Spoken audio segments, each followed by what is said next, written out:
it lasts. We are live. We are Evil Squid Comics Podcast. This is episode 1 of Volume 3.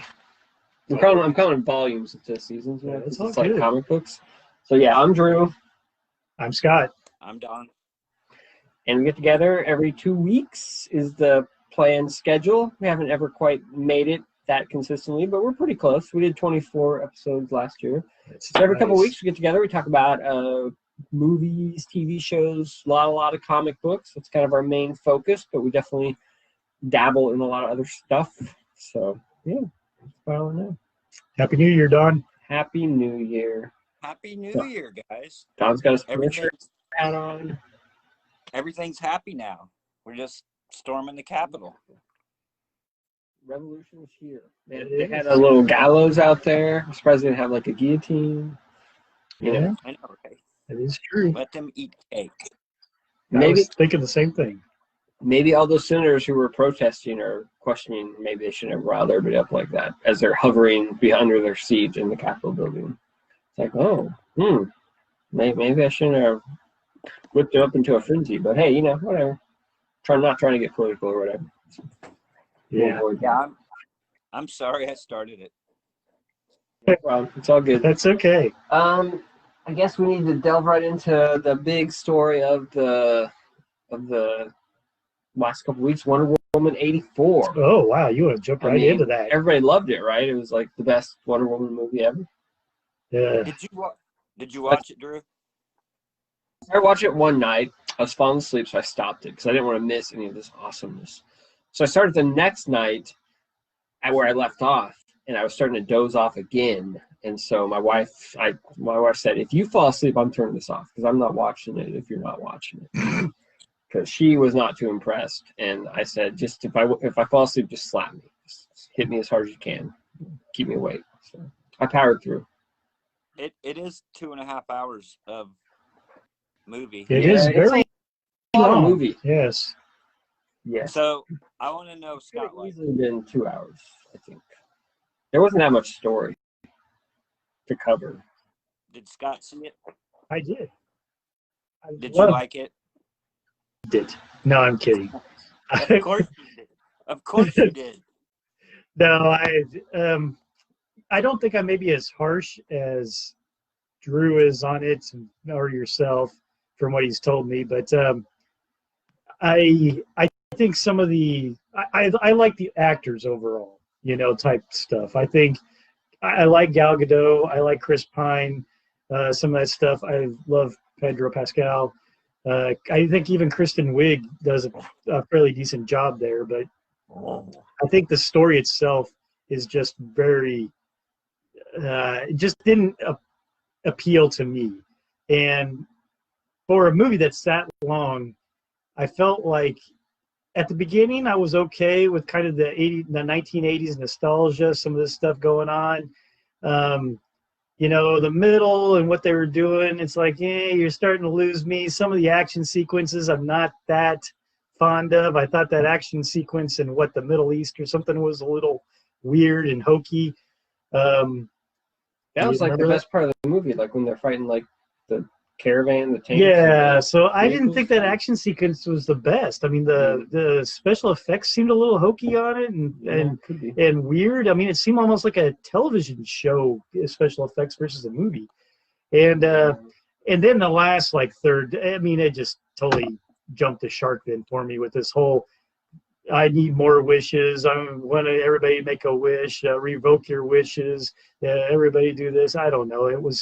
It just seemed weird, and so I don't know. Like I said, I was going in with an open mind, and I do feel like I like the actors. I thought they really tried with the material they were given, but at the end of the day, it kind of left a bad taste in my mouth. So my hot take is I didn't like the first Wonder Woman movie that much. I was a little more excited about this one because it was set in the 80s. Looked like it might be kind of a cool like Ragnarok Thor kind of vibe, you know. Yeah. But then Don had texted me, said it was pretty bad before I even watched it, and so my expectations immediately shot pretty low. So I don't know that I hated it. I mean, it wasn't good, but I don't think any of the DC movies have really been Yeah. good. And so I don't know if I can quite put my finger on what about it that was bad, because I just had so low expectations by the time I watched it. That, I mean, it was kind of entertaining. It was kind of fun, but it just wasn't. There just wasn't much there. I really thought that initial sequence of like where she's doing the trial or whatever with the Amazons or whatever, that was horrible. I thought it was just. I just don't know what it was there for. Yeah, I don't know. What was I it think needed? I think it's been something with the theme, but I couldn't Was really it? find what the theme Yeah, I was in wasn't that real movie. sure what. It Yeah. was. And I It was thought there that, to set. oh, go ahead. It was there. It was there to set up the whole theme of the movie. Yeah, That that's whole what I thought, but I didn't get it. 25 minutes, that ridiculous opening was all about whatever the thing, whatever it was, because she says to her, what was it? Something about From saying I watched you have to earn it or the something. movie, I still can't tell you what the theme What, was. you can't get what you wish for? I don't know. I mean, I don't No. know. You can't cheat to get what you want or something. Maybe that's what it was. Yeah.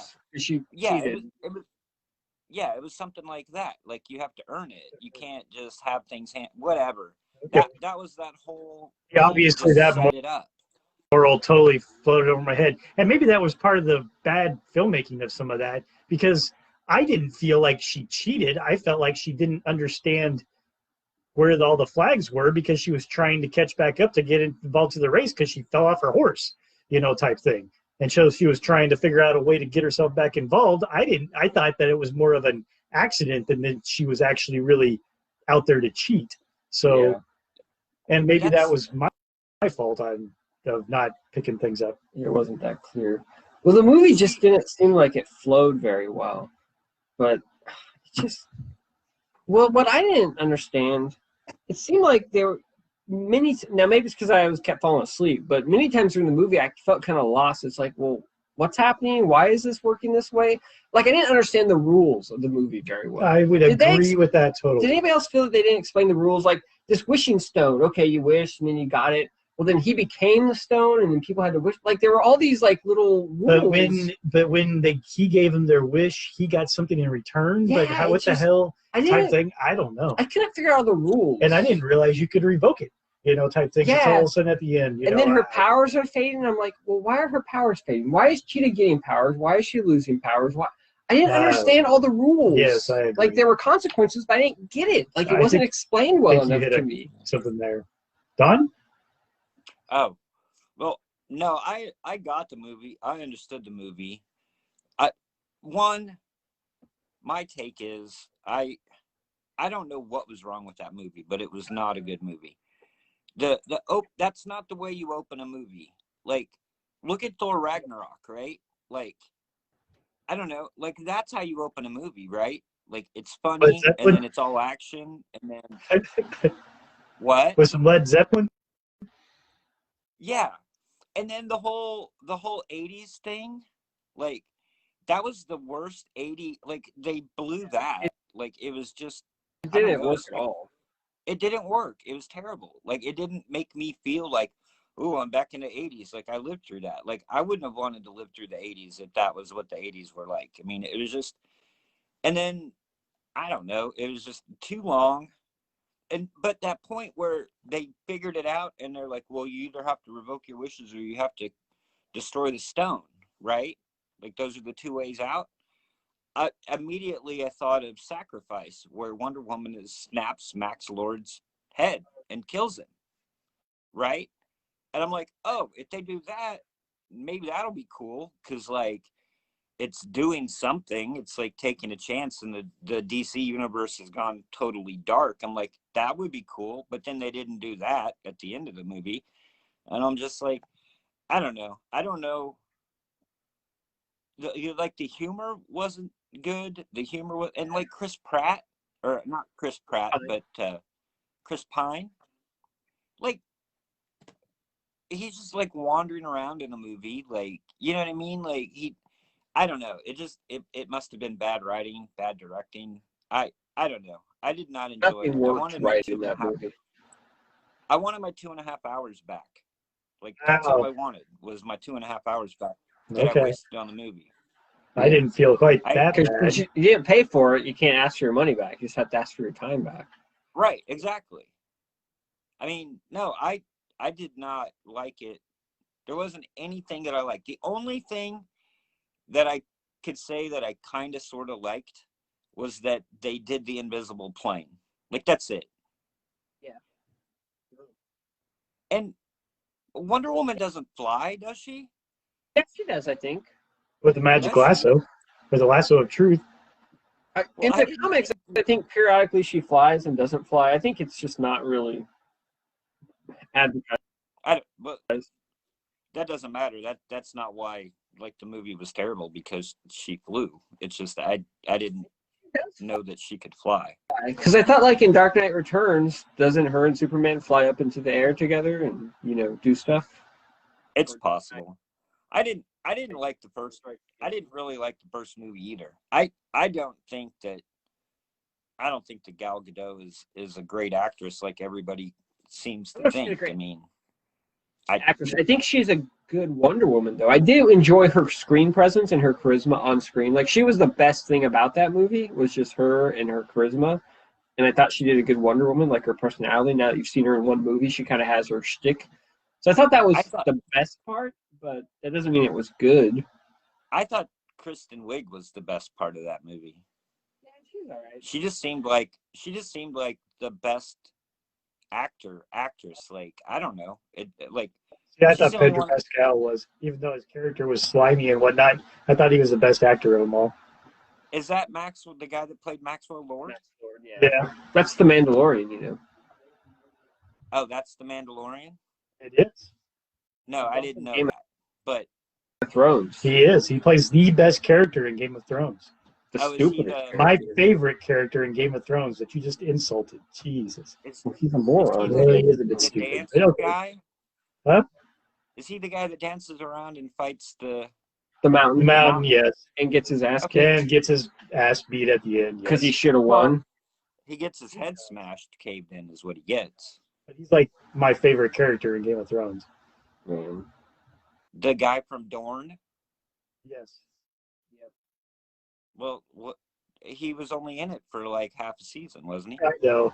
But I know that the first like 2 episodes or whatever I seen him in, I told my wife, I turned to her and said, well, shit, this guy's dead because I like him.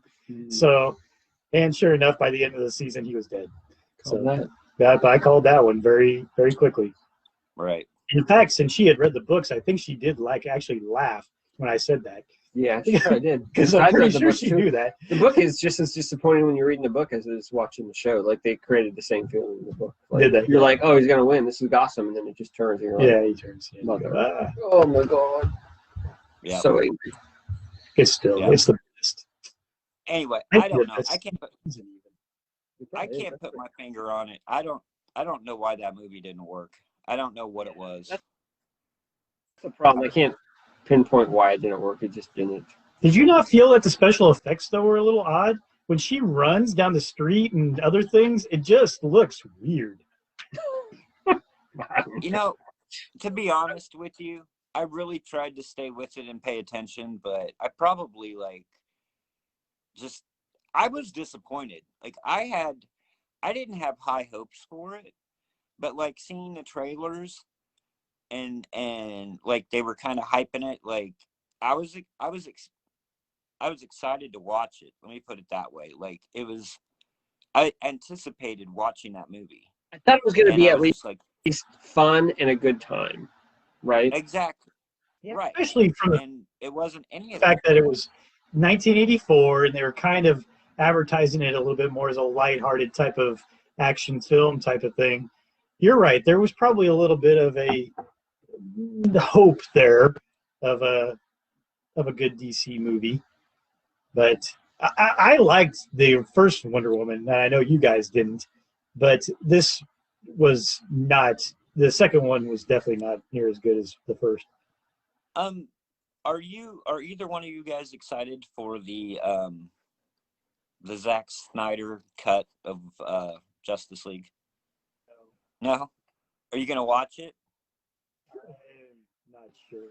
I need to go watch the long cut of Batman versus Superman. I think I need to watch the whole Snyderverse. You know, and I used to have that somewhere, the long cut, and I've never watched it because I felt like that Batman versus Superman, that is one of those damn movies that I wish I could get my money and my time back on, because that one really pissed me off. They should make a Doomsday Clock movie. So I cannot force Snyder. myself to sit through Batman versus Superman again, even the extended cut. So even though I think I have it somewhere. Hey, there's a dog in your face. Holy crap. Dog. That's a big dog. dog. That is huge. How do you get downstairs? Is he allowed downstairs? Yeah, he likes to hang out down here with me. That's cool. Wow. I think he wants to go outside, but I just took him outside. So I'm not taking him outside, but that's what he wants. It does at the end of the day. All beer is the same to me. I mean, it's got a little bit of a, I don't know, something there, a little maybe caramel or something. I don't know what it is, but overall it's what beer. What about WandaVision? Doesn't that start like in a week or two? Like 15th of January, I think. Yeah, it's not this Friday, but I think it's a week from Friday, actually, 7. Yeah, so it's not this Friday. Are they going to do it weekly? But next week, Friday. Are they going to drop it all, or is it going to be weekly? No, it's Disney Plus. Disney Plus doesn't drop. They'll do a week at a time. You know, the only thing that I'm not happy about all those new Marvel shows that they're coming out with on Disney, all of them are only 6 episodes. Yeah, they're short. I didn't realize it was only 6. Okay. I think it is. Yeah. Cool. That I was looking it up the other day, and every single one of them said like 6 episodes. Okay. Well, they got to get it out there and things. I mean, that show just looks weird. Like, I'm not sure who in my house wants to watch it. Like, Zach watches all the superhero movies, so maybe he'll watch it, but it doesn't really look like your traditional superhero movie. Brandy, my wife, likes Scarlet Witch there. So she's actually, that's probably the one out of all of them they've announced that she's the most excited for. Yeah. So she's looking forward to it. My wife watches the superhero movies, but not like she watches them on her own. You know. It looks like, when it comes to the Marvel stuff, Brady, she gets further pissed if I would go see one of those about her. Whereas in Star Wars, she could give a shit. It looks like Wanda and Scarlet Witch mixed up with Mad Men, because it's supposed to be set like in the 50s or something. Each episode is supposed to be set in a different like classic decade. Sitcom. Oh, really? Okay. Like one is like kind of like I Love Lucy, and one is kind of like, that's what I thought. Okay. I don't know. I thought it was like different decades or something like that. It probably is that too, but each one maybe is a different decade, a sitcom in a different maybe. decade. I could totally be off on that. I haven't really read that much about it. I really don't know much more than what we've seen in the trailers, to tell you the truth. Yeah. I haven't even watched the trailers. I've just seen like a still picture. Wow. Well, yeah, I think those pictures sometimes move, if you see go hit the right place. It was an article. It was just like a picture. So my family, on Christmas Day, here's what we did. We all sat down and did a marathon of The Mandalorian Season 2. Wow. I know. So we watched exciting. all 8 episodes on Christmas Day. It was like the best Christmas I just watched gift they could give me. I just watched 2.5 hours of Wonder Woman Christmas night. Oh, you poor soul, you.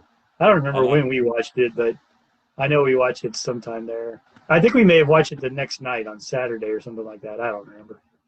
So Scott was closer. The premise is set after the events of Avengers Endgame. Wanda and Vision are living the ideal suburban life in the town of Westview, trying to conceal their powers. But as they begin to enter new decades and encounter television tropes, the couple suspects things are not as they seem. So I guess it is each decade or whatever. Yeah, maybe. I don't know. But they encounter television tropes. I don't know. It's weird. It is weird looking. It's such an odd concept to have the first Marvel series on Disney Plus be this, right? Could be. I don't know. I mean, it's kind of out there. It may be even better. And it says the budget for the show, $225 million. Oh, wow. What? And it doesn't look like it's a lot of actions. I don't know what they spent $225 million on. I don't think those actors are commanding a huge salary. So those actors better be getting rich off that. Rich. I wonder if, because I've never read it, but didn't Tom King do like a Vision Yeah, I need to read comic book series? Yeah, I think it seems like it might be based on that. And then I read an article, and I don't know, it might be a spoiler or whatever, but it sounded like it was saying that they're going to tie in, because it was saying that all this is going to happen like in Wanda's head, because Vision died, didn't he? Right. So far, So, anyway, as far as we're aware.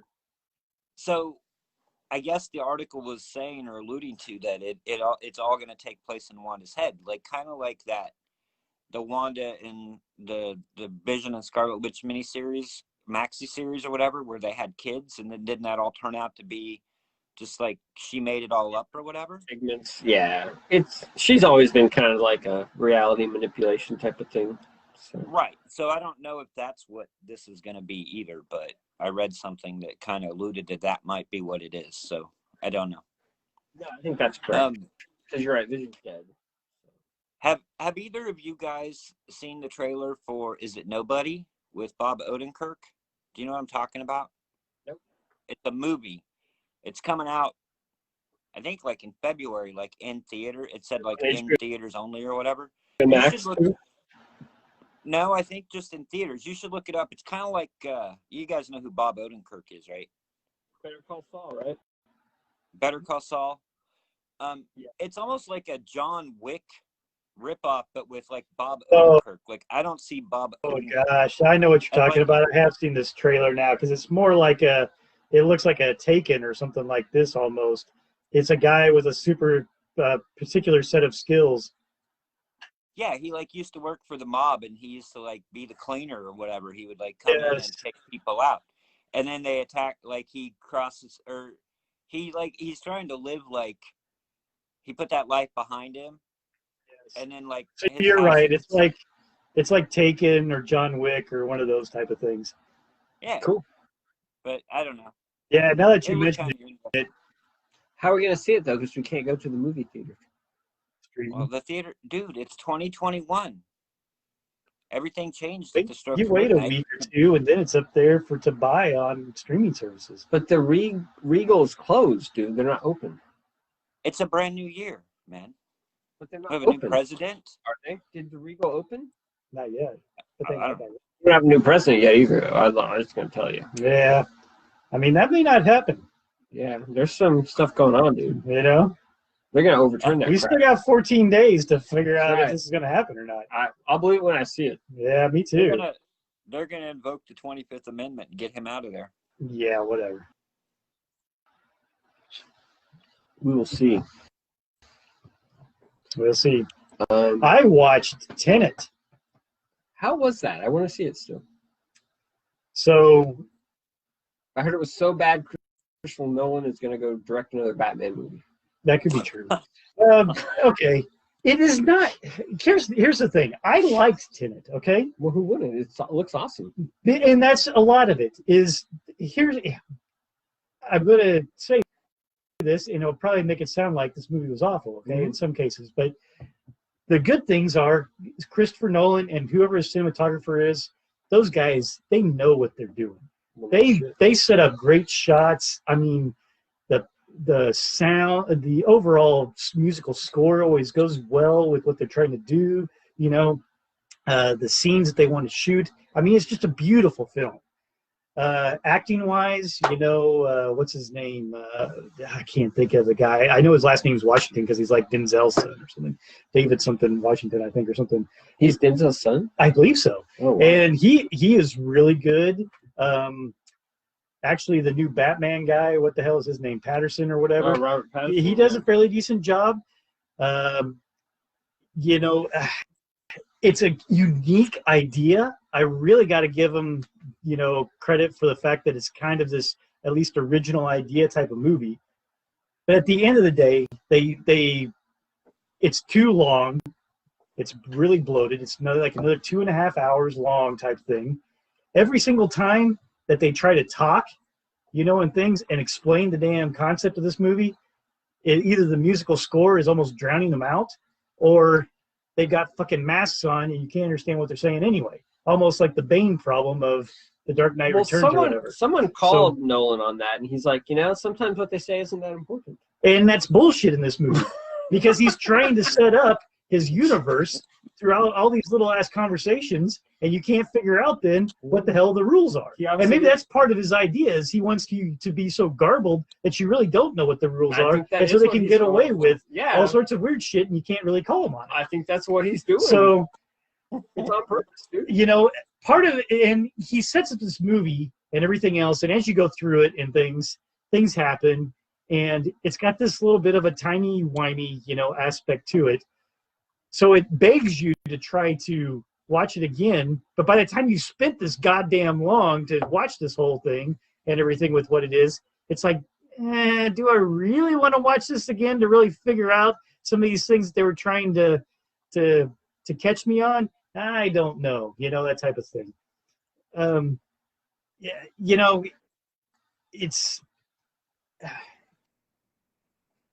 It's not only trying to do some things, with aspects of reversing certain things that you're doing in time, but it's also a whole type of almost time travel aspects in it.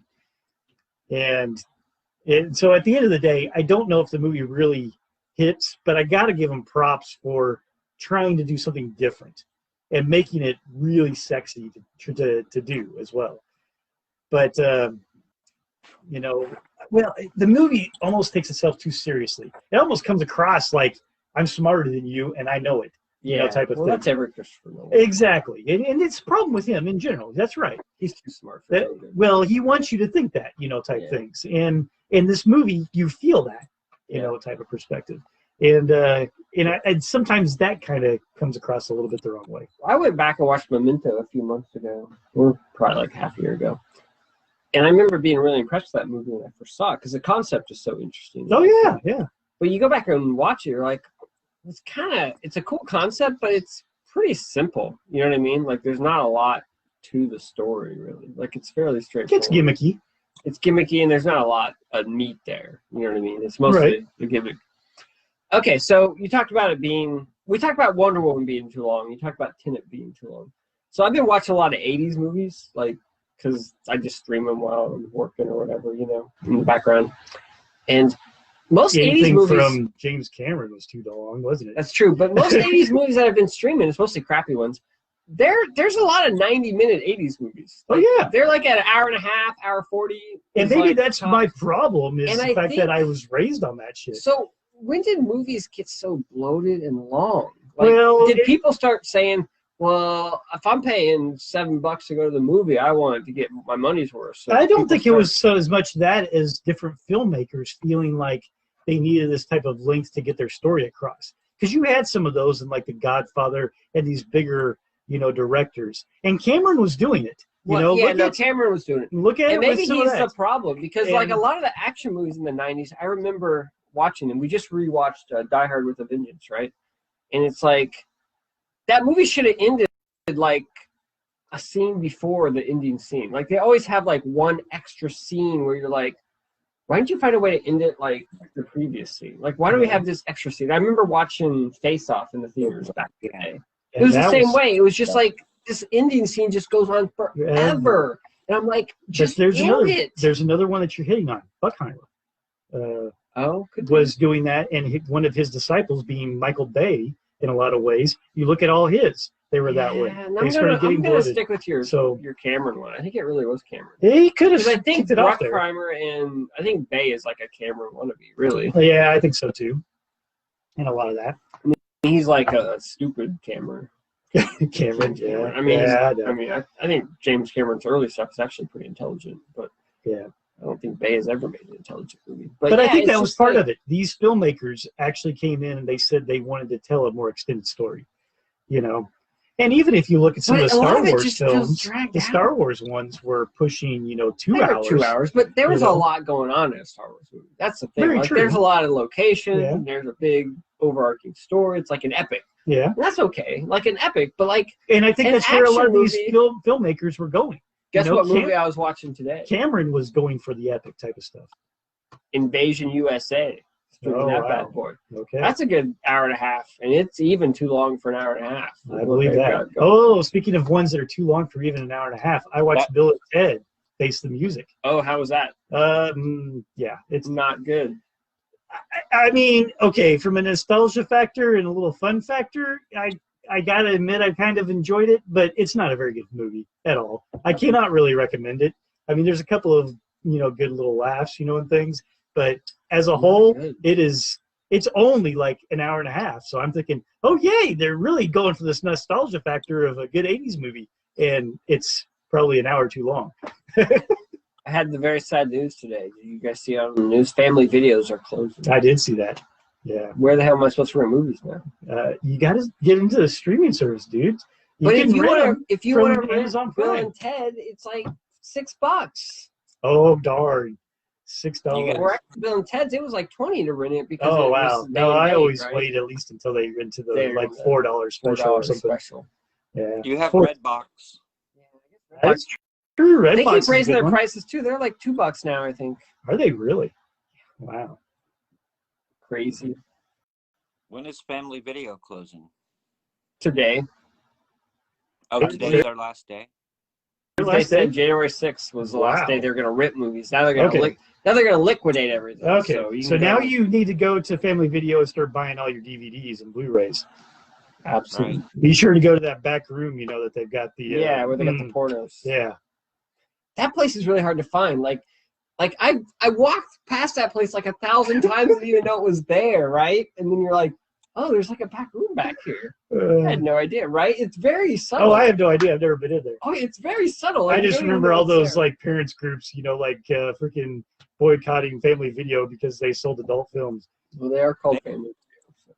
They were out there protesting Monday. I went by. That was years ago, but they were out protesting.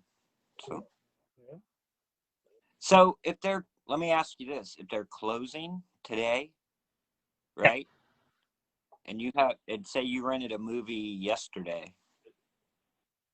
Just keep it. They're still taking movies back. They're just not renting new movies. No, I understand that, but what are they going to do? They're going out of business. Are they going to come after you for your late fee? Yeah, because they might want their money. They may want that money. They got to pay off their creditors. Let's say you're retiring, Don, and you want to grab as much cash as you can before you go out before you're done, right? So they're gonna probably come after you even harder. That's what I'd be afraid of. I don't know. I think I'd take my chances. I think. Well, you can do that. They have your credit. Well, I didn't go rent a movie there, so I can't. I might still make it. What time do they close? Probably not. Probably like midnight, don't they? No, they don't. They change their hours with COVID. It's that's true. Different. That's true. I also watched. I watched The Midnight Sky with George Clooney. I don't know what that is, Scott. You have to. And was it Felicity Jones, the girl from Rogue One? You have to tell me what Midnight Sky is. So Midnight Sky is a Netflix movie, and it's kind of got a sci-fi bent. The fact that George Clooney's character is on Earth, and some type of event happens on Earth, radioactive or whatever the hell else, maybe World War III, we're all bombing each other. I don't know, but they really don't go too much in there. But something catastrophic has happened on Earth. Meanwhile, Felicity Jones is on a spaceship with a crew of about a half dozen or so that is coming back from a moon of Jupiter that orbits Jupiter that can actually inhabit life, and can actually, sustain stuff for us. How can a moon of Jupiter inhabit life? Well, it's way too far from the sun. Because the fact that what they say is that the core of this planet is so hot, it's basically heating itself from within. This is what they explain in the movie. Okay, but the basic idea is really more of a more trying to be more of a personal sci-fi tale of things, coming in which this ship is coming back to basically a barren Earth, and this guy trying to tell them, no, turn your ass back around and go to the freaking place that you just came from that you found could be inhabited because there's nothing here, and he's trying to figure out a way to get that message to him when, shit's happening to their ship and shit's happening to him because he, for whatever freaking reason, because this freaking catastrophic event was happening on Earth, the only really safe place he could go for the last place before this radioactivity or whatever hits is, of course, like Antarctica or something like this. So he's in the freaking, snow, and all this other crap that happens. And there's some other little, obviously twists. Would you recommend it? I would recommend it from like a little, more personalized kind of sci-fi type thing. Yeah. It didn't seem to, it's around that 2 hour mark, which for me, my ADD seems to be pretty good. Cool. Overall, I liked it. It's got good acting and things. There's, like you pointed out, there's definitely a little plot hole type stuff, and things in that. But overall, I thought it was a decent movie. I mean, and it was free, on Netflix. So, I felt that I did not waste my time on that one. I felt it was better than, say, Wonder Woman 84 or Bill and Ted Face the Music. How about that? That's pretty good. So those are two movies I was going to watch while I watched Wonder Woman. Still want to watch what I watched? What did you watch? Cobra Kai season 3. Oh, what? Yes, I did watch that. Okay. Hash brown that. Hash brown what? Did you not watch Cobra Kai season 3? I've seen part of it. Don't spoil it. I did watch Cobra Kai season 3. I've only seen part of season 3. Johnny keeps telling everybody to hash brown it instead of Hash brown instead of hashtag. Yeah, I said. Oh, okay. I'm sorry. I totally forgot about that. I mean, Johnny says a lot of stupid shit, so to remember in the exact ones, I don't know. Except for I love his dojo, man. I want one of those T-shirts. Yes, I do. And this won't spoil anything, Drew. And I don't know if you're there yet or not, but when him and well, maybe you have gotten there, but when him and Daniel are driving in the car and he's talking to his wife through the car. Yeah. Have you seen that?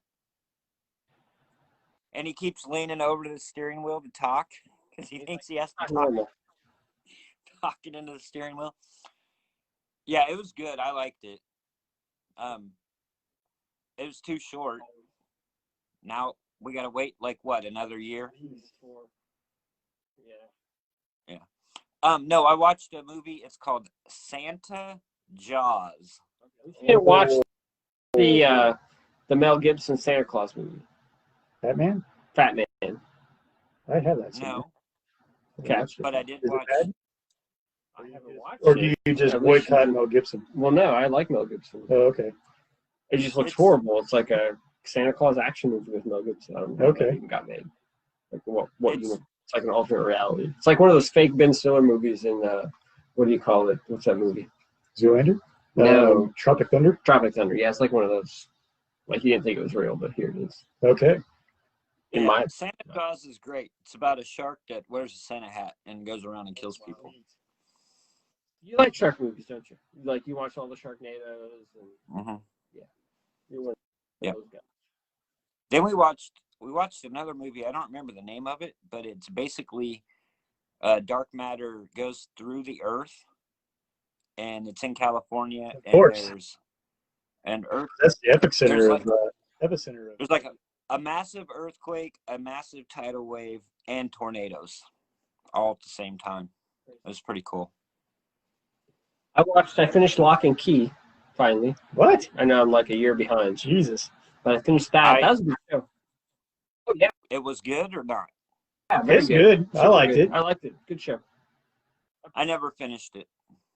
Echelon of Netflix show.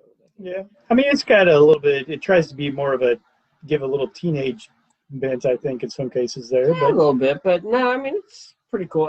I like how they take these comic books and they twist everything a little bit, so it's a little bit different than the book, but yet keep the core kind of the same. Yeah, I mean, you could definitely tell they kept a lot of the influences in there, but they tweak a little bit here and there. And since Don shared his HBO Max stuff, so I could watch Wonder Woman, I've been watching The Vow.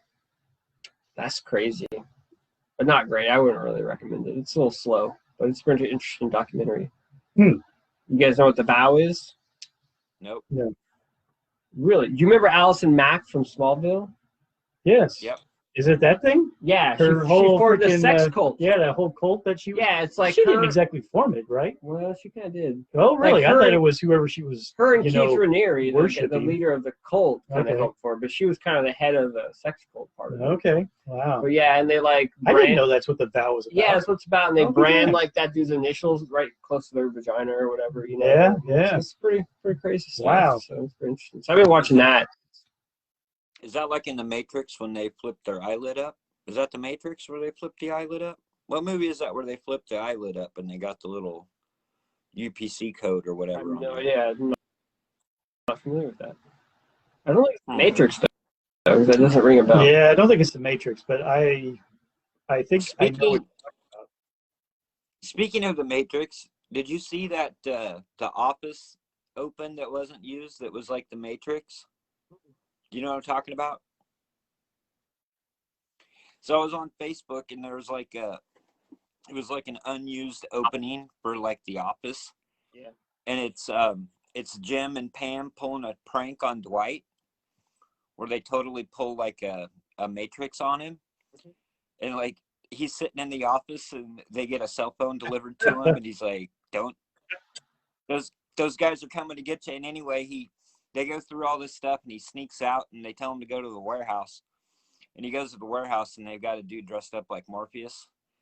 And he's sitting in a chair telling him that the Matrix is real or whatever. And he's like, the movie for the Matrix was just like a way to get people to fall in line or whatever, you know, like type of thing.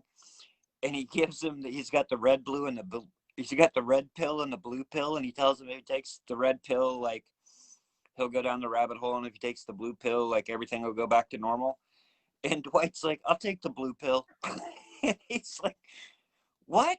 He's like, what are you talking about? And Dwight's like, yeah. He's like, I'm in a really good place right now. Like I own the building. Like I'm the manager of the paper company. I'm like in love for the first time. And he's like, yeah, I'm happy. He's like, I'll take the blue pill even if it is made up. I don't care. So like Pam and Jim are like watching this, and the dude keeps trying to get him to take the red pill, and he won't take it. And he looks up at the camera, and he's like, "Is it medically safe for him to take the blue pill or whatever?" Like you see Jim like just throw everything down and just like start running like away or whatever. I don't know. It was kind of funny, but I don't know. It was on Facebook. If you don't use it, then it must not be very good. Yeah, I don't know. Maybe there was a problem with like the Matrix or something. I have no idea. Could have sued or something, Cool. or they couldn't get the rights. But yeah, that's mostly all I watched. I didn't read a lot. I didn't watch a lot. I don't know what the hell I've been doing. Oh wow! Watching. We also watched Ma. Have you seen that? Either of you guys seen the movie Ma? I haven't. No.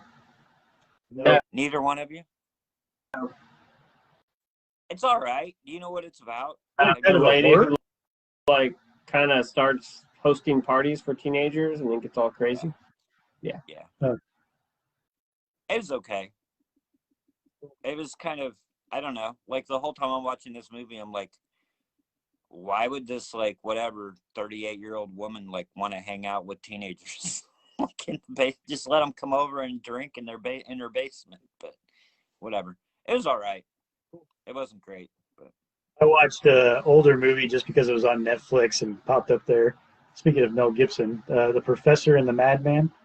It has Mel Gibson and Sean Penn, in which it's talking about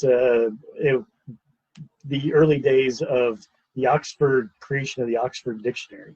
Oh, And that which, sounds riveting. yeah, well, you get these two strong actors, and it was kind of amusing with Mel them. Gibson and who? Sean Penn. Oh, okay. And Mel Gibson plays basically a guy a linguistics type of professor who knows a lot of, languages and things, although he never really got his degree, so to speak. So he was always looked down upon a little bit on the, fraternity there. And then Sean Penn plays like this doctor, American doctor, who I guess they don't really know what's wrong with him, but he's basically going insane. And while he's in the insane asylum, they're trying to, find the history of words, and things of this nature. And Sean Penn is like just basically feeding them tons of stuff because it's the one thing that he can like latch his mind onto in this crazy state that he's in and can seem somewhat coherent. It's kind of, I mean, like I said, as a overall movie, you're right. It's not exactly the most riveting of things, but because you have these two strong actors, that are doing stuff, it's actually pretty good in some respects. Can't really say I recommend it, but wow, it's a strong, not quite recommendation.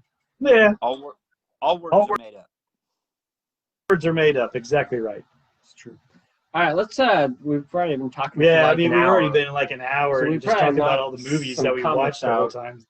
Oh, yeah, never mind. Go ahead. What were you gonna say? I was gonna say that for Christmas I got like one of the best gifts. I got an actual like Force Elite like Black Series lightsaber. Oh wow! I'll have to show you pictures of that one. Real thing. Yeah. Cool. I finally ordered a 3D printer. Ooh, sweet! Make your own miniatures now to paint. Damn. Wow. What? I ordered a 3D printer. It won't be here for like 3 months, so I'm back order. Nice. Cool. So, all right. I guess you probably have the most stuff done, so why don't you start? Because I didn't read anything. I really don't. So what I started doing was Starman. Tell me, I could Omnibus. Be reading Starman with you. Oh, really? I had all my Starman's bound. I have 4 hardcovers I never read. You've never read the Starman series? No, I've read them. I mean, I bound 4 hardcovers. I did not read them after that. I had them bound. So you read okay, so these, I bought these. The first one came out like in 2009. I think the last one came out in like 2002 or 12, and I have not read them. So they've been sitting on my shelf. I bet they're worth money because they're out of print. They are. In fact, I read 1 through 4 and I started volume 5. But volume 5 is out of print and it was still sealed in the plastic. I tore it out. Ouch. Someone was. Well, you just took down the price of that by $20. Yeah, you get a lot more. I could link you mine. I think someone sold like an entire set of all 6 books for like $750, $800. Yeah, that sounds about right. Holy crap! But they're like, aren't they like $80 a piece or $100? They were 50 when they came out. 50? That's not bad. Yeah. Only 50. So, well, I'm sure I paid 25 for them because I get a. They aren't that expensive. It just depends on the number. Like volume 1, you can get on eBay for $60. Volume 4, you can get for $60. I think 5 was the hard one to get, maybe. Anyway, but the other cool thing is, so I got the first volume autographed by Tony Harris, and then I couldn't read the second one. I had no idea. We are all of us in the gutter, huh? Cool. It's James Robinson. I don't remember ever meeting James Robinson, but apparently I met him on 3/16 of 14, and he signed my book. It must have been at a Planet. They must have had him at Planet or something. One year, and I went up to him, and he was like texting on his phone. He's like, "Yeah, just give me a minute." And he sat there text for like 5 minutes while I was waiting for him to sign my crap. I'm like, "All right, dude. I mean, you're here to sign stuff. I understand if you gotta send a text or something." Maybe he had a family emergency, or maybe he was doing a deal. Could have been. I don't know. It just was kind of rubbed me the wrong way a little bit. The really cool thing about the Starman omnibuses is it has everything. Like, it collects like all of there were like, I think volume 2 or volume 3, it has like 2 or 3 like DC showcase stories. There was I think it was a Shade miniseries.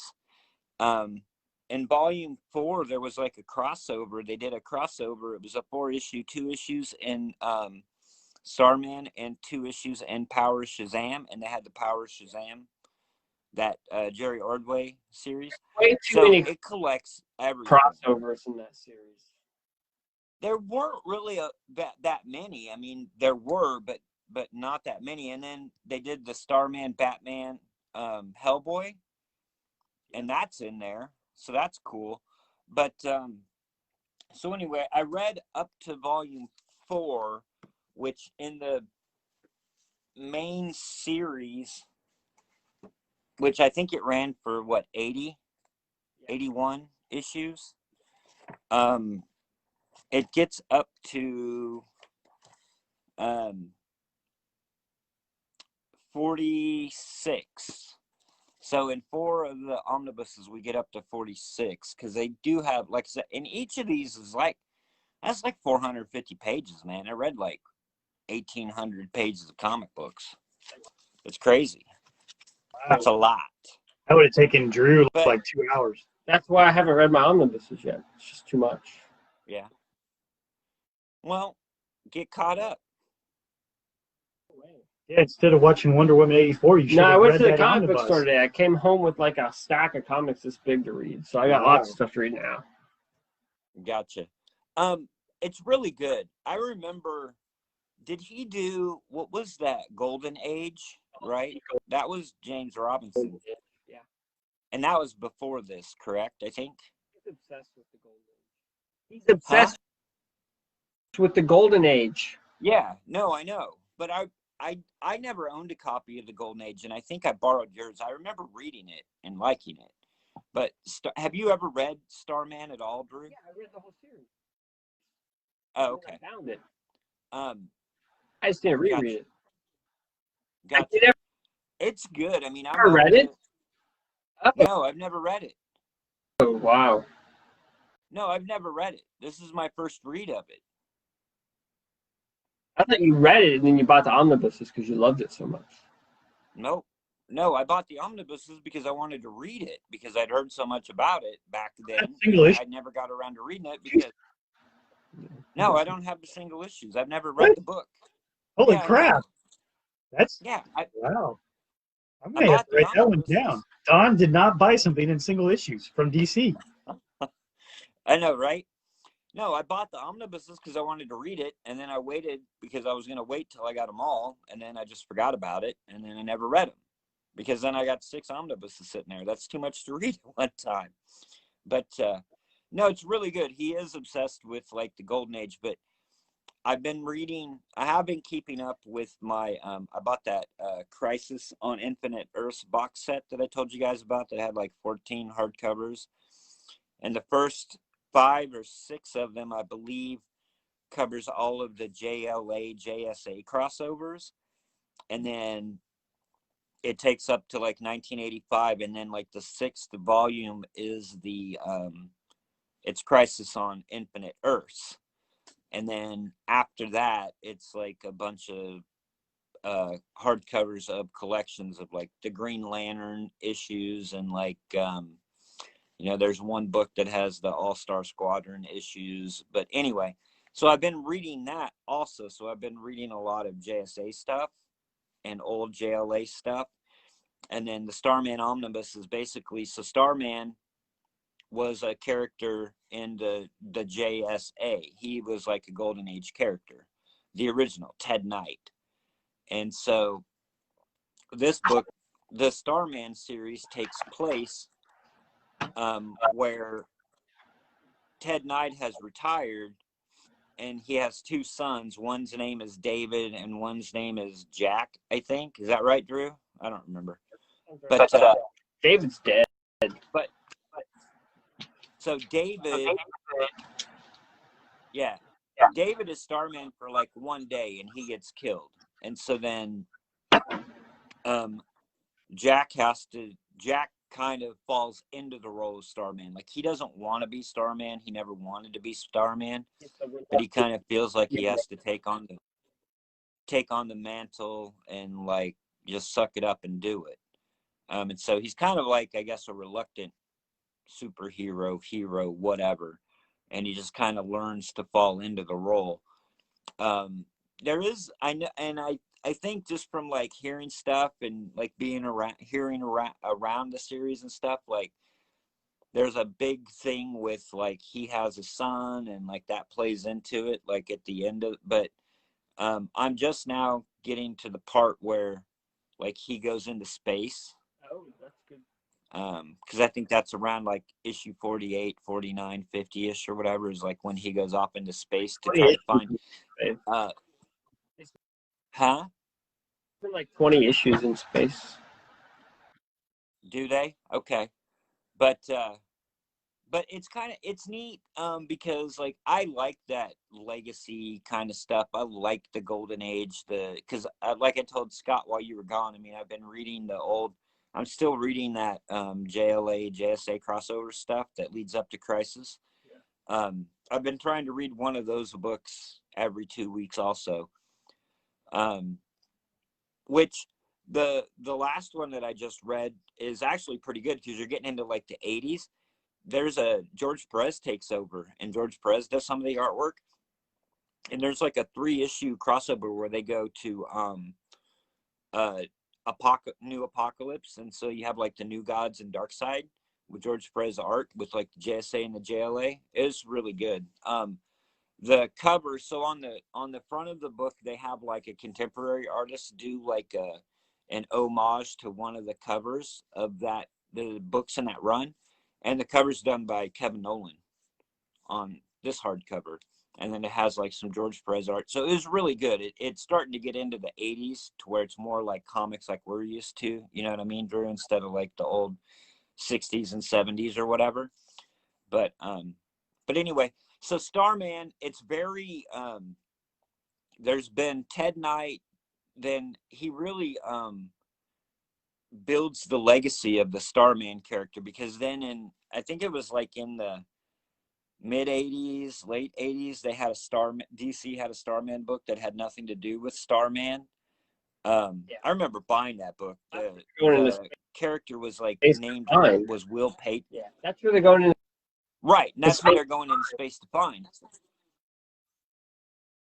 I remember Yes, reading that exactly. book too because you used to buy it, and I read it. I like that book, and I like that I didn't have to Yeah, pay for it. I and just read so yours. right, you have to read it for free. Um, so he really does play on the legacy heavily, like, and like Drew said, he's in love with the golden age, so I mean he really does play in.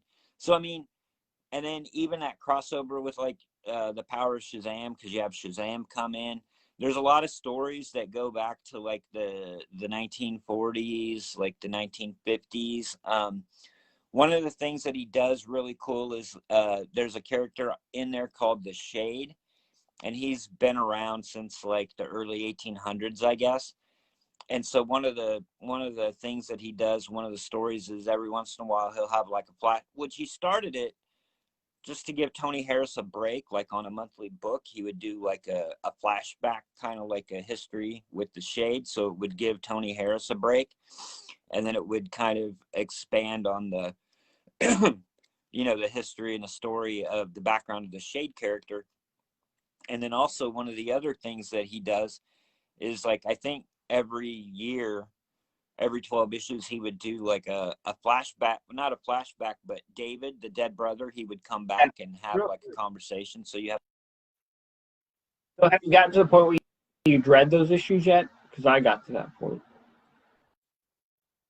not really, they've been pretty interesting. I've really enjoyed almost all of it. I haven't had a problem with any of it, but I'm kind of into that nostalgia, golden age, like JSA stuff. Like I can tolerate that stuff, and I've been enjoying it. The only thing that I don't like is when it's not Tony Harris doing the artwork. Um, and Well, you're getting to the he's point done where now. yeah. Who's the guy who's doing it now? He's Yeah, like a guy. his last issue was like issue 46 or 47. So yeah, I'm out of him now. That Steve Ye Owl, I guess is he does some of it, but then I'm trying to think. I don't remember, but the guy that comes on at least right after, I'm looking forward to kind of seeing his artwork. But I mean, Tony Harris and James Robinson really kind of created that book. You know what I mean? Like they were both integral parts. And it does lose or miss something, I think, when Tony Harris isn't drawing it. He had a lot of fill-in issues too, like through his run. I mean, he did a good bulk of it, but there were quite a bit of issues that he didn't do. But anyway, that's pretty much what I read. I read that. I read the 4.5 volumes of that, and then I read I read The Authority, and I read that the JLA thing that I just haven't talked about because neither one of you guys are interested in it. So I just haven't been talking about it. But Death or Glory. Yep, Remender. Did Scott read that or Drew read that? I did. I read it. I'm sure Drew's already read it. Yeah, I read it. That's why I gave it to you. So, the title of it is really great because there's a lot of death and there's a character named Glory. Yeah. So it really kind of works very well. What did I think of this? Okay, so the basic setup is you got a character named Glory who's trying to save her dad by trying to steal enough money to help pay for an operation because her dad has cancer and needs a new liver. And but unfortunately she gets involved in this whole scheme of what would you say, an underground organ donor type of thing, where they were basically taking these people that are either refugees or people that are crossing the border from Mexico, whatever you want to say, and illegal immigrants, type of things, and then they're chopping them up for organs and selling them on the black market. So it's pretty dark, idea overall there. It moves at a really quick pace there early on, and stuff, of where they figure this stuff out, and things. She kind of hooks up with an immigrant or whatever, and they're trying to save what family he has, and things. And then you find out that, several of his family has already been chopped up, and things. And then they're, got the little revenge. But even the head chopped guy in this area gets freaking killed within the first 4th or 5th issue or something like this. And then you find out there, of course, there's a bigger thing going, like anything else. But you get the feeling, especially when I was looking through your letter pages in there, a little bit as you have attached in there, that unfortunately Remender had, issues in his own family, with his father, and things. And it seemed like there must have been a big delay. And you can almost feel that, especially in the later issues, where it was like, I'm throwing a little character here and there, which could turn out to be something more, but I'm going to wrap this up, type thing. So, somewhere there around the last 3 issues or so, it seems like it's just going fast to something. And one of the more amazing things I find is just the fact that poor Glory, everybody that she knows pretty much gets freaking killed in this damn book. Pretty much. So it's like, wow. I mean, I understand the idea of wanting to be different or surprising or something out of the norm, but holy crap, you couldn't have somebody, kind of like everybody, her whole little community or whatever. Yeah, I mean, all of them just get slaughtered in one way or another. For and they're all there to save. Spoiler alert! To save her dad. Her dad, essentially Red, and that doesn't exactly work out. So everybody dies for nothing. I know. There's exactly no in game or whatever. Yeah, it's kind of a downer.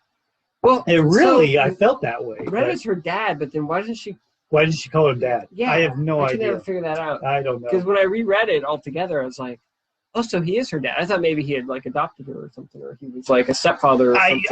But no, when you go back and read it, he's her biological father. Why did she call him Red and act weird? I don't know. Yeah, maybe it was just because of the way that she was growing up there, with that community and things. Yeah, I would assume. But I was a little odd there at first. But then when she tells her backstory, and everything else in that one issue, is you're like, no, that really is her dad. Her dad, and things. It's bizarre. So I like it because here again, Remender, is a good writer, and things. He knows how to try to flip some things on its head, and things. That my only issue, I think, was the fact that I felt like whatever personal things were happening in his life at the time, I think affected, maybe some of the normal, pacing that he would usually have, and things, and maybe fleshing out a little bit of these little plot threads that he started, and things. And I mean, especially there at the very last one where 2 of the people that were really assholes, in general, and one that seemed to be a real sadomasochistic type of guy is now like supposedly a good guy and going after the head bad guy. I'm just like, ew, that's a little bit of a flip for me. So it's probably not his best work, in my opinion. Like, I mean, of all I would definitely agree. Done, it felt strong though at first. Did you feel that way a little? Yeah, like starts out really good. Yeah, and then it just becomes like a big, long kind of chase. Yeah, kind of. It just didn't really stick that landing in there. I didn't. Yeah, definitely did that. Yeah, just. I mean, it's not bad. It's still good. I like the art. The Bengal guy. Yeah, kind of cool. It's got a very kind of European style. How many issues is it? 11. One. That's weird. It is weird. Does it end like? Is there going to be a volume 2? Like, does he leave it open for a volume 2? Does he like totally end There's it? a bit of a plot thread that he doesn't clean up, but overall it ends, especially with this character of Glory. Now there's some of these other side characters that maybe if you wanted to do a little, what would you say, knockoff or whatever type of thing he could do, but I feel like with this character of Glory, he really wrapped up. Yeah, it's not like it was super successful. A spin-off, that's what I'm looking. Well, that's what I'm wondering. Did it just not sell? And I don't think sales were great. I don't know that sales were great. And then from what I read when I was reading those letter pages, it looks like they had like a year hiatus, which I think really kind of killed things there. Yeah, there was. And so then I think when they came back, that they were kind of like, just trying to wrap it up.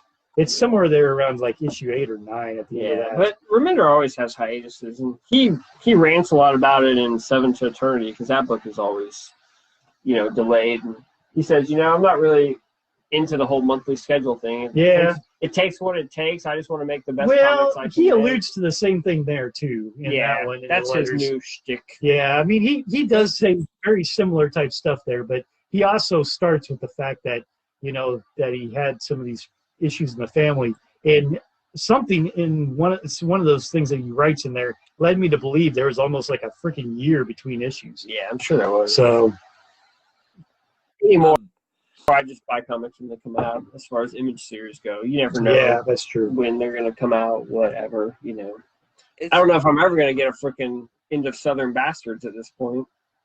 Jason Aaron? Yeah, probably not. It took him. How many years did it take him to do the second book? Got in trouble. Was playing with young things or something? Yeah, supposedly, and so he's kind of on the outs, and so I don't know what's going to happen with that book. So you have to find a different artist. How many years did it take him to do a sequel to The Goddamned? And those are only 5 issues. Yeah. And I don't even know, did all 5 of those issues come out? I don't think volume 2? I don't think the 5th one has come out yet. Jeez.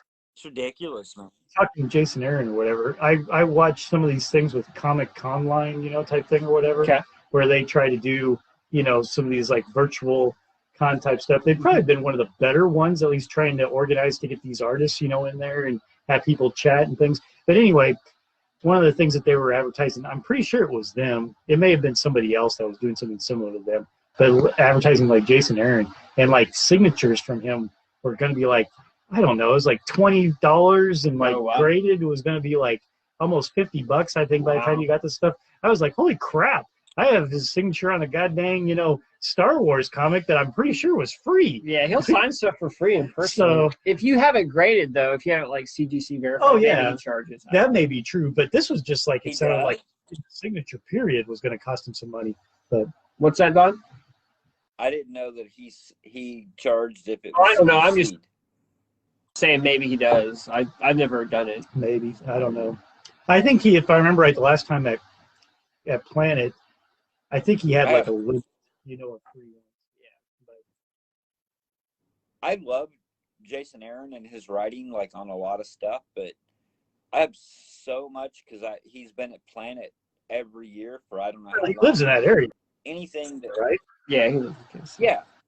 But I mean, like I have so many Jason Aaron signatures, it's just like I don't even take anything anymore to have him sign it just because it's like I've been doing it for 10 years or 11 years or whatever, it's like And Being I in like the guy. I like his UB, I writing. only have it on like 2 things. So Well, I have I think I have every softcover volume of Scalp signed. So however many, I think there's like 10 or 11 of those, and then single issues and stuff. But I mean, I like the guy, but he's not the most outgoing person, and so like even going up to his table to try to have a you almost have to conversation with find him. something to break the ice, with him in different ways, which is funny.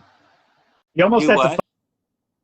find little conversation pieces to break the ice with him, because otherwise he'll Yeah, just, and he'll have this kind of just overall almost unapproachable look. But I remember even when I had him sign something, it was a Star Wars comic. I mentioned something about, hey, I really enjoy Southern Bastards, and where you're going, and wondering where you're going. And then it was amazing. His face lit up, and stuff. And he said, well, thanks, and things, and then talked a little bit more. But granted, he had a long line, so it wasn't much of a chat. But it was just, it was almost in his face, you could see that, expression just change of, oh, I'm here signing stuff. Oh, really? Somebody like something else that, is a little bit close to my heart, type thing. So. Right.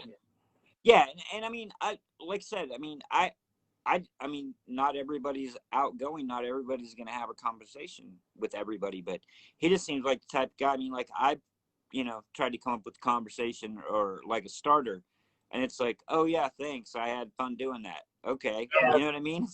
It's like That is true. Yeah, he doesn't go very far. Answers, yeah.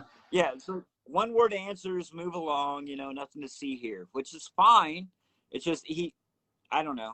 I mean, like I said, I like almost everything that he's done. I love his writing. It's just I have no reason to go wait in line at his table to get anything signed anymore. For years, I've got years there really wasn't much of a line. You know what I mean? Well, even when I went to yeah, here a couple of years ago, he had a little bit, but it sure didn't take me very long. Yeah. I mean, it moved pretty fast, and I maybe waited 5 minutes in line. Yeah. So I like Jason Aaron a lot. He's a good writer and he's a good guy. He's just not real, like you said though. He's not real verbose. Yeah. So. Yeah. I mean, and he's not rude. He's very kind and very. Exactly. Absolutely. He's just not engaging, and that's fine. I mean, if you spend 14 hours a day, 6 days a week locked in your basement writing, that's, I mean, I don't know. I think a lot of creators, writers, artists. After this year, that's for sure. Working from home. Yeah. So. But yeah.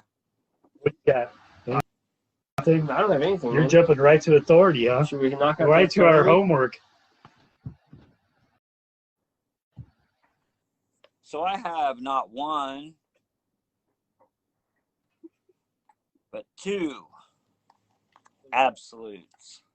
Holy shit. That's really nice, dude. Man, you always have the cool stuff, Don. I don't know. Absolutes. This is like a second edition. I don't have the first edition of Volume 1. I had to wait for them to reprint it, and then I had to buy it. So this one is basically the end of the Warren Ellis and Brian Hitch run, and then the start of the Millar, or whatever you want to say, however you pronounce his last name, and Quietly. So their start there. Yep. All right, so the Warren Ellis, Brian Hitch run, the last 4 issues.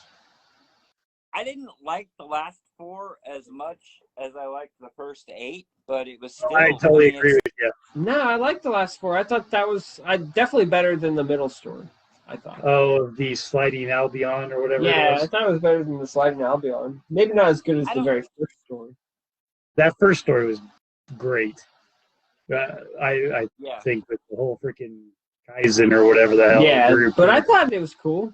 You like the whole killing God thing? Yeah, I like the whole idea of there's this thing that made the Earth, but it got knocked out. I thought it had a lot of cool ideas in it. I guess there's some definitely ideas there. It just made me think of Ellis's politics, I think, too much getting into there. So no, it felt very Lovecraftian. Could be. Well, yeah, I mean, Lovecraft was in the damn book, right? Like that's who that was. Essentially, yeah, the little. Well, no, you're thinking of the second guy, right? The Millar run, right? Oh, No, no, okay. no, no, no, no, no, no. He goes to visit a writer in 1913, whatever, who had stayed up and was writing for like 36 hours straight without any sleep or whatever, and he had this vision of that god or whatever that came to him. I mean, Oh, damn, I have it's no idea love. what I you're talking missed about. that entirely. Dang, Are It's you, dang, Don, it's you're sweet. are you reading the same it's book? HP. It's H.P. Lovecraft. They just didn't come out and say H.P. Lovecraft. I mean, No, you say that, and it makes me think. Yes, I probably totally missed that. I don't remember that at all. No, that's cool. did you guys find it? But that's all right. So overall, though, the art there throughout all that is pretty freaking sweet, though. I mean, it is Brian Hitch there, so It's true. Here, It did kind of turn. Judgment, Rhode Island. Whatever page that is, Judgment, Rhode Island. He goes to visit the writer. Not in my book.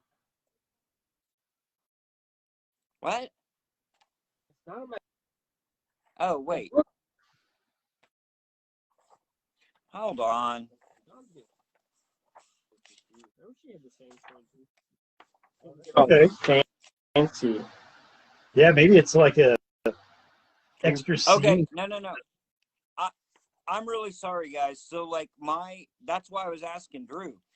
That's the planetary, that's why you didn't see it, because you didn't read it. They did a planetary, authority crossover, and that's what that's in. Oh, well, I've got that, but that's just not in this one. No, it's not in the. It was not in the assigned reading. Right. Does it make but reference it fell back to this story and the planetary authority crossover type thing? Yeah, it Bitch, fell in with the story, I'm gonna have to go look at that now. and that's right where it fell in. So yeah, Lovecraft, like what's his face, the main guy from Planetary, the Elijah Snow or Elijah something. Snow. Elijah Snow, the guy that's all white, the albino or whatever. Yes. Yeah, he goes to Rhode Island, and he runs into H.P. Lovecraft, and H.P. Lovecraft has a vision and sees that god or whatever. Anyway, sorry. Yeah, that was Not like putting two and two together. Yeah, like I said, it's Lovecraftian. Even the writer knows that. That's right. So no, I thought it was cool. I like the story. It did kind of turn to like a Fantastic Voyage kind of thing at some point, where they're like going through To the center of the earth. the center of the brain or whatever. Yeah, But and I did feel like it was a good way for his Jenny Sparks character to go out.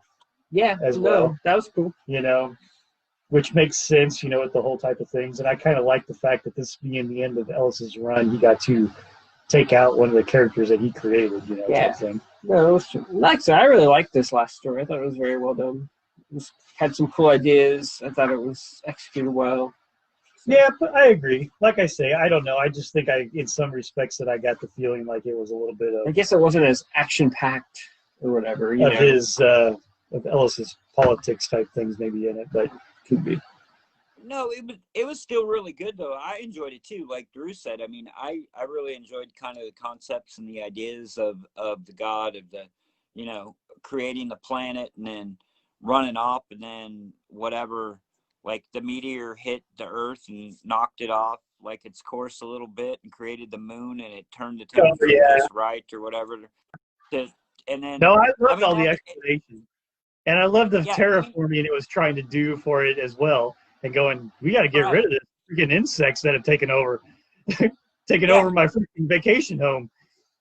Right. It's kind of cool. Like this dude comes back after whatever 3 trillion years or whatever it is, and it's like, what are all these like you said, Why the hell are all these cockroaches all over my vacation home? Damn it! I got to fumigate it. Yeah. So yeah, it was cool. Like, and I mean, it's like Scott was saying, his views or whatever. I mean, I didn't really see. I mean, I did like I made a mental note. You know what I mean? Like, yeah, this is whatever. But I don't know. Well, and it probably, I agree with both. what affected me a little bit was mainly because of the fact of I remember reading all the Stormwatch stuff and following Ellis, a little bit throughout the years. I know that he has some pretty, harsh takes, I think, on religion, and things. Sure. But, there's also a part in here, I think, at the very beginning where, here at the very front part where he says something about, for Nikki and Lily, who put up with me laughing to myself all day as I killed God, So, I mean, okay, yeah, great. But right. It kind of almost set a tone there to me before I even started reading again. I gotcha. Yeah. But then Mark Miller and Frank Quietly take over. Yes, they do. I thought this was pretty interesting. I like it, and it is so. The references are so there all over the place, of Marvel characters and things of this nature going on. The fact of the big bad guy, they just don't flat out kill. They're like, yeah, we actually like some of your ideas. How would you like to go over here and help us out? Yeah, I thought that was a cool idea. Yeah. I kind of, especially at the time, if you look back at this from when it came out in the 90s, that was a really, I think, original idea. Yeah. Of just not flat out destroying the bad guy that's been causing all this destruction, whatever else, and going, hey, maybe we can team up with you. Yeah. So, I don't know. I enjoyed it. Yeah, it's definitely a real different tone than the Ellis stuff. It's a little more kind of in your face, very Millerish. But I thought he had some cool ideas, and I don't know. I thought it was pretty well executed. Usually Miller has like one hook, but I felt like this was early Miller, and he kind of was still cutting his teeth, and he kind of had a lot of different ideas and not necessarily quite as fine-tuned, which is almost like a strength because he kind of let himself, go in different directions and see where it took him. He really doesn't like the French, I don't think. Well, probably not. But he is English, isn't he? He's like Scottish, I think. Oh, hell, that probably makes it even worse. Scottish, I don't think like anybody. There's a reference in there about something with the French, and then, it's when the Nick Fury character comes in, and he's just like talking smack about like the French and this and that, and then isn't there like because Miller did Ultimates, right? It's the same thing, where Captain America's they're like telling him to surrender. He's like, "What is that? You see that AMI? It's not a French. It's not a. What does he say? Like it's not a French flag or something." Yeah. Remender. Exactly. But so like, where is this like in Miller's? Does somebody like the French though? I don't understand. I don't know. I just thought it was odd that there was like a slam to French in this book, and then I knew there was one in like the Ultimates, because that's like one of the things that always sticks in my head. It's like this A on my hat, whatever, blah blah blah. But with the Authority though here, and even with the start of it, I felt like Miller was slamming like everybody, in a lot of ways. I mean, hell, he has a talk with the damn president of the United States, and it's like a goofy-looking Bill Clinton at that time. Yeah. And basically saying, "Too bad, so sad." We're gonna do our own thing. Oh yeah, and I mean, so like I was thinking like with that blatant, whatever rip off, homage, whatever to the Avengers and Marvel and stuff. Like, had he done any Marvel work at that point? Like, I don't think so. No, I think this was. Why would Marvel come after him? Like, hey, let's hire you to do work when he's like, you know what I mean? Like, I don't know. It's weird. It's edgy, and they hired him. That's right. It's edgy, and if you look at the Authority, it's skewering DC as much as it's skewering Marvel. Well, that's true, but I mean, take Apollo and Midnighter and make them a couple. Oh yeah, just like Superman and Batman. Okay. Right, but I mean, that just I wanted to go back and read the Ultimates, like after I read that arc. You know what I mean? Because it was just like it was grim and gritty, like Avengers Ultimates. Like that's what it was. And I really, like, I thought I loved Brian Hitch's artwork. Oh my God, man. The Frank Quitely stuff, like those 4 issues, it was just Frank Riley is so insanely. good in some of the little details, but his faces, I think, somewhat They're weird. get me a little bit. Well, and because they're weird, but yet several of them have a similar structure, Yeah. though, as well. So it kind of gets me sometimes between like the females and the males having similar, structure type things. But his overall detail, I mean, that shot of the giant man or whatever when he gets plowed through the head and things. Yeah. I mean, it is Like, beautiful. like What's you knew what interesting, was, I don't even think you this knew is what Frank was, Quitely's best work. This is like early Frank Quitely before he really hits his stride. yeah. And his Well, like, whole little freaking short dude with all the wrinkles and everything. I mean, the detail in that. And that, I guess you hit the nail on the head too. I really love the fact that they continued that whole kind of widescreen, aspect of the Authority, when it comes to these action scenes and things of that nature. It really yeah, and I seems mean, like they still are storyboarding. Yeah. what, like Scott was saying, like, this is like 99, 2000 when this is coming out. Like, I don't know. It's not that I want like blood and gore, but that whole panel where he goes through his head, I mean, it's like blurred, like you can't really tell what's going on. I mean, you have the panel underneath where then you figure it out, but I was like, Yeah. come on, man. I mean, it's And really, that whole part there as well when he gets in there and he's like, "This is so painful," or whatever. God, this is even more painful than it looks because he got his freaking legs chopped off. Yeah. Well, and yeah. then he didn't explore all the ideas, but I thought he did some interesting ideas with them as celebrities. He kind of played with that a little bit. Yeah. And then he played a little bit with the Authority as kind of like starting to make their own kind of new world order, what would happen if superheroes kind of ran the world. You know what I mean? So there were a lot of different concepts in there that he kind of touched on. And at the same time, he tells a really cool, action-packed, fun, exciting story. I would agree. So, I don't know. I think when I first read this, I didn't really like it as much because I felt like it was too much of a departure from the Ellis Hitch stuff, Oh, really? But going back, I appreciate it a little bit more, because I was kind of sad when Ellis and Hitch jumped off because I thought they were kind of they were very strong standard. since they really did that. And what's funny is that, I know we'll check that out, but Volume 3 probably has my favorite story, I think, out of these 4 Man, I don't volumes. even remember Volume 3. Well, there's that. I had to go we'll back get and there. look, but just because of the fact that but it's the favorite story of that damn rogue doctor. Okay. Holy freaking crap. That one's just insane. But anyway.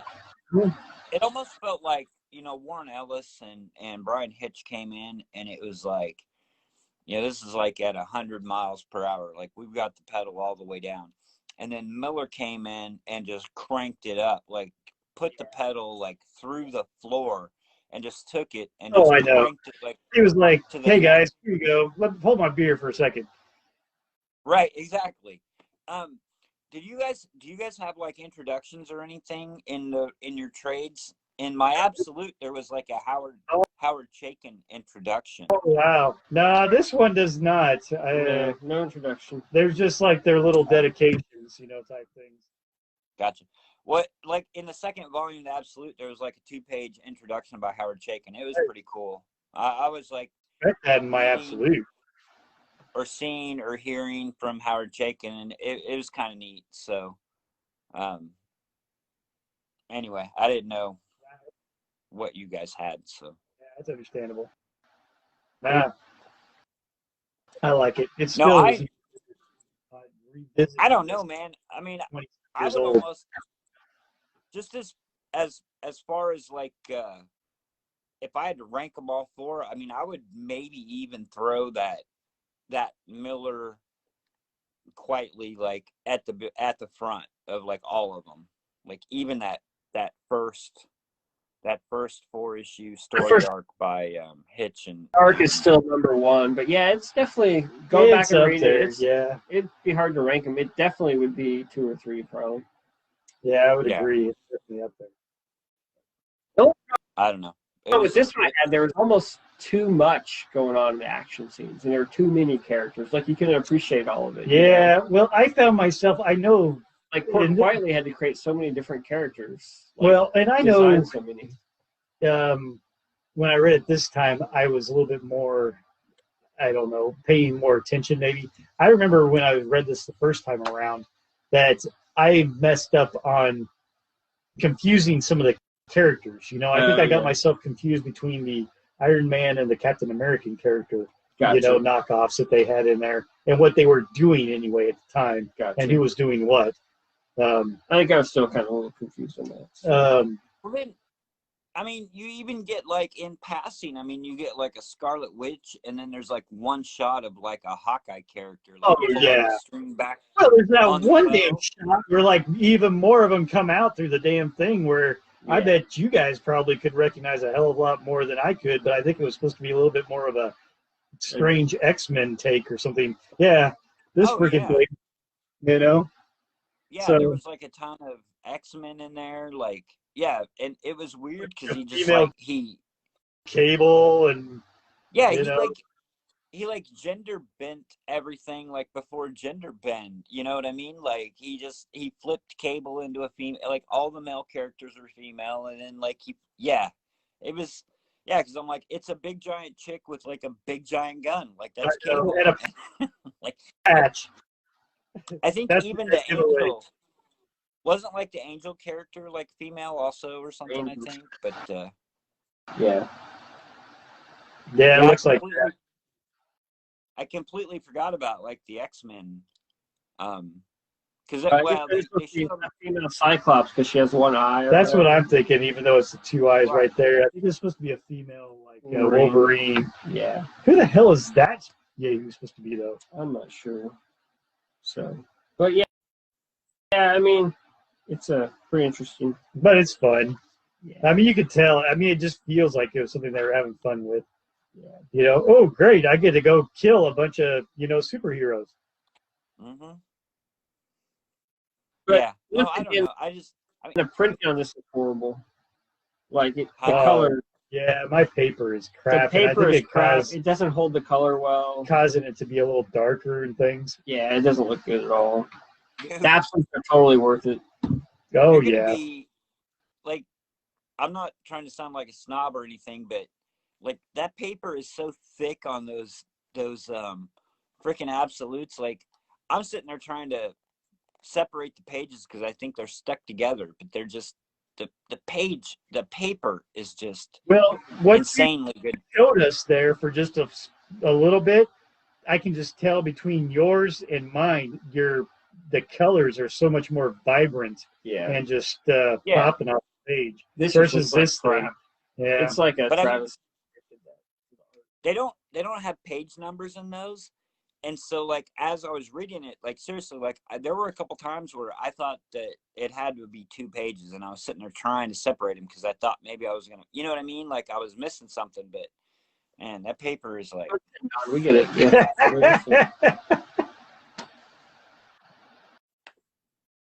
That's nice. All right, I think that's all we have, right? Still went a while, considering we didn't read anything. We still... talked for an hour and 40 For minutes. an hour and a half-ish, yeah. Oh. That's all I have. Don. Check that out. Ooh. Sculpting a Galaxy. Yeah. What is that? It's like a freaking thick-ass book, but... It's a thick-ass book, though. Yeah. It's basically talking about, it's Star Wars, and things, and it's talking about the model makers, and stuff, and it'll have like a little story on the different models that they made and what they did with them and stuff like that. But I don't know. It's pretty cool from what I've looked at it so far. They basically take these big ass models and ran little LED lights through it, and they're talking about how hot one of them got and that they melted some stuff, and that the blockade runner was originally supposed to be the Millennium Falcon. But then they got to talking, and they're like, yeah, let's try to do something else a little bit design there and stuff. That's about all I've gotten through it. But, I mean, they've got a lot of pictures and different little stories here of the different models and things that they did. But most of it's taken from the, the model maker's perspective, and things. So That's it's cool. pretty cool. I saw, I don't know, like you get on Facebook or wherever and you see a video and then you go to another video and you go to another video, but there was like this time lapse. This dude was building like the Lego, the Star Destroyer. That was like giant, massive. It was like, I don't know, 30,000 pieces or whatever. Like, and the back of it, the engine's like lit up and stuff. And it was just like a time lapse video of that dude like building this thing.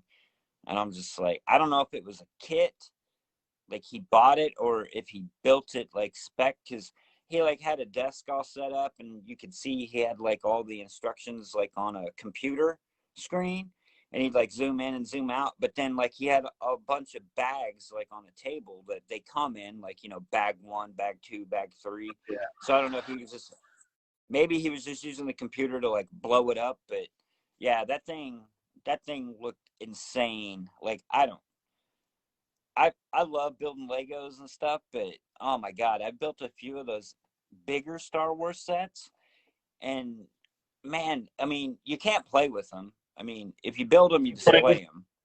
You know what I mean? Because if you touch them, they fall apart. Well, no, but I mean, you can't even really pick them up and I know. touch them. I mean, they just. I know. I understand. Yeah. I'm just imagining But anyway, you like playing with your Legos.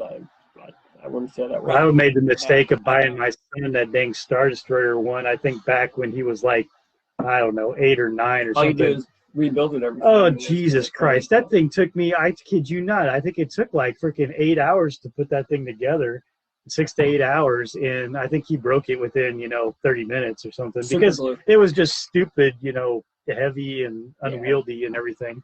So I'm a guy that I worked with, his kid, his son is the same age as Parker, my son. And when he was smaller, younger, like 10, 11, whatever, he was really into the Star Wars Legos. And he bought like all those sets and put them together. He super glued them together. Like, just like the Lego movie. So that they would fall apart. And then, like, after his son grew out of it, he had like all of these Lego sets, and he's like talking to me. He's like, "Hey, do you want to buy this?" And I'm like, "No, you've super glued them together." I'm like, the whole point would be to like exactly rebuild them, and put it together in different ways. I mean, it's basically just a giant puzzle, 3D puzzle. Right. I don't want to buy your super glued models now. I'm like, no. But anyway, because it was the same thing. Like, he'd put them together and his kid would destroy it in like 5 minutes. So he freaking glued them together. Yeah. Yeah. See, instead, I just have freaking like 5 tubs of Legos now. Oh my God. No, I know it. I don't know what the hell to do with them all. Sell them on eBay. Yeah, I could sell it as some big old tub, but I'd have to have somebody come over, because not to ship it would be just crap. They're like 5 cents a pound. Yeah. You can sell Legos for like 5 cents a pound now. There you go. Cool. All right. Sounds good, man. Anything else, Don? Right. I don't have anything else.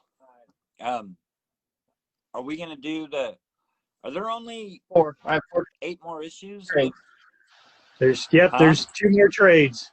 There's 2 more trades. I'll tell you what's in the next one. The next trade only has 4 issues of the regular series. It's got a bunch of ones. Yeah. Let me know what you guys are reading. What's in there? We're reading different versions. So, all right. Have a good night, guys. Have a good night. Bye. Bye.